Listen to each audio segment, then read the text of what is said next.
नमस्कार दोस्तों, जैसा कि आप जानते हैं राजस्थान कर्मचारी चयन आयोग ने बहुत अच्छी वैकेंसी करीब जारी कर दिया है 1111 के आसपास। राइट। तो कल मैंने उसका डिटेल वीडियो भी आप लोगों को प्रोवाइड कर दिया था। तो एक सबसे बड़ा जो सवाल आप लोगों के मन में आ रहा था कि एलिजिबिलिटी को लेकर के जो कंफ्यूजन है डिग्री एंड डिप्लोमा कैंडिडेट के बीच में, साथ में बहुत सारे लोग मेरे से पूछ रहे थे कि अदर कैंडिडेट अदर स्टेट के लोग अलाउड हैं कि नहीं। तो पूरा वीडियो जरूर देखिएगा। आई थिंक इस वीडियो को देखने के बाद आपके जो कंफ्यूजन एलिजिबिलिटी से संबंधित है खत्म हो जाएगा। बहुत बड़ी वैकेंसी है, मैं आपको बता रहा हूं, इसको आप मिस नहीं कर सकते। Any how you can not miss this vacancy, right. तो अगर मैं बात करूं बेटा, सबसे पहले तो राजस्थान कर्मचारी चयन बोर्ड का जो भर्ती है वो 26 तारीख को जो कल ही आया, और आपको भी पता है कि यहां पे विभिन्न डिपार्टमेंट में भर्ती जारी हुआ है। इसका नोटिस भी बहुत पहले आया था। अब सवाल है कि इसमें कौन कौन से डिपार्टमेंट्स में है, मैं आपको बता दूं। सार्वजनिक निर्माण विभाग में यहां पे दो तरह की पोस्ट है, देखिएगा। यहां पे सिविल की डिग्री एंड डिप्लोमा दोनों पोस्ट है, 36 और 8। फिर कनिष्ठ अभियंता, मतलब कि विद्युत में डिग्री धारक के लिए, कनिष्ठ अभियंता विद्युत में डिप्लोमा धारक के लिए 23 और 6। मतलब राजस्थान कर्मचारी चयन बोर्ड, मतलब राजस्थान के अंदर जितने डिपार्टमेंट्स हैं उन सब में मोटा मोटा वैकेंसीज को अलॉट किया गया है बेटा। ये चीज याद रखिएगा आप लोग, राइट।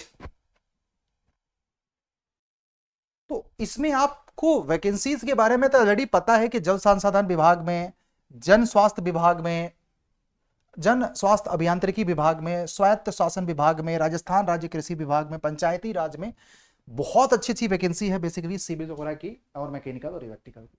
सवाल मेरे प्यारे बच्चों है कि इन पोस्ट के लिए क्या एलिजिबिलिटी है।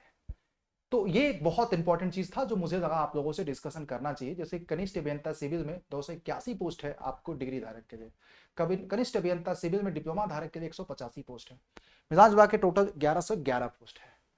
अब देखो, सबसे पहली बात, राजस्थान के लोग एलिजिबल हैं, उनको आरक्षण का फायदा मिलेगा अगर आपके पास राजस्थान का डोमिसाइल है। एक दूसरा सवाल था कि अदर स्टेट के लोग एलिजिबल हैं कि नहीं, तो 100% एलिजिबल हैं।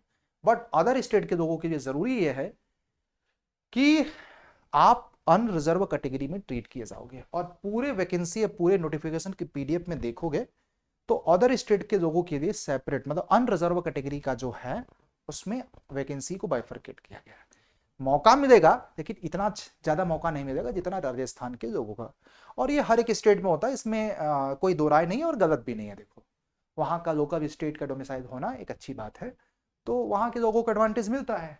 तो पहला जो सवाल था ना, यहाँ पे देखो, राजस्थान राज्य के अलावा ऐसे अभ्यर्थी जो अन्य राज्यों, केंद्र शासित प्रदेशों के मूल निवासी हैं तथा अनुसूचित जाति, अनुसूचित जनजाति, अन्य पिछड़ा वर्ग, अति पिछड़ा वर्ग, कमजोर वर्ग के श्रेणी में आते हैं, इस भर्ती प्रक्रिया के लिए वो सामान्य, मतलब आप अदर स्टेट के किसी भी वर्ग के हो, आपको इस वैकेंसी में अगर आपको जाना है, पार्टिसिपेट करना, तो जनरल कैटेगरी में ही फाइट करना, ठीक है। बाकी मैंने आपको यहां पे बताया शैक्षिक योग्यता को लेकर के।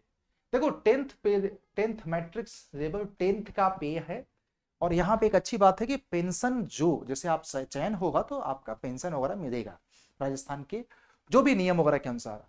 यहाँ पे देखो, बहुत इंपॉर्टेंट, कनिष्ठ अभियंता सिविल डिग्रीधारी के लिए क्या रिक्वायरमेंट है।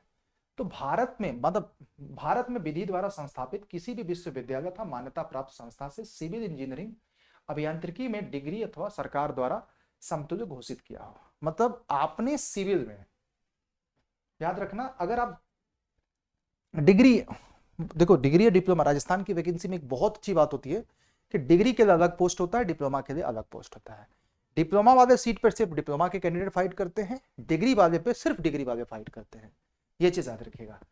तो अब यहाँ पे कनिष्ठ अभियंता सिविल डिप्लोमाधारी में, तो उसी ब्रांच में अगर आपने डिप्लोमा कर रखा है तो आप एलिजिबल हो। या जैसे कभी कभी बच्चा होता है ना, सिविल से डिप्लोमा ना करके सिविल के इक्विवेलेंट ब्रांच से डिप्लोमा करता है, वो भी इसमें एलिजिबल है, क्योंकि आपकी यूनिवर्सिटी या आपका स्टेट उस पर्टिकुलर ब्रांच को सिविल के इक्विवेलेंट मानता है, सेम मैकेनिकल में, सेम इलेक्ट्रिकल में।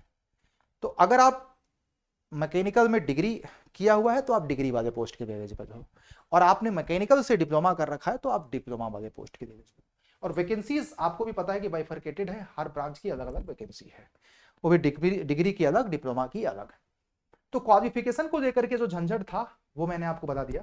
जैसे कनिष्ठ अभियंता विद्युत में डिप्लोमाधारी के लिए, तो आप ऑब्वियस बात है डिप्लोमा अगर इन ब्रांचेस में कर रखे हैं तो आप डिप्लोमाधारी पोस्ट पे एप्लीकेबल हैं, और अगर आपने बीटेक कर रखा है तो बीटेक वाले सीट पे एप्लीकेबल है।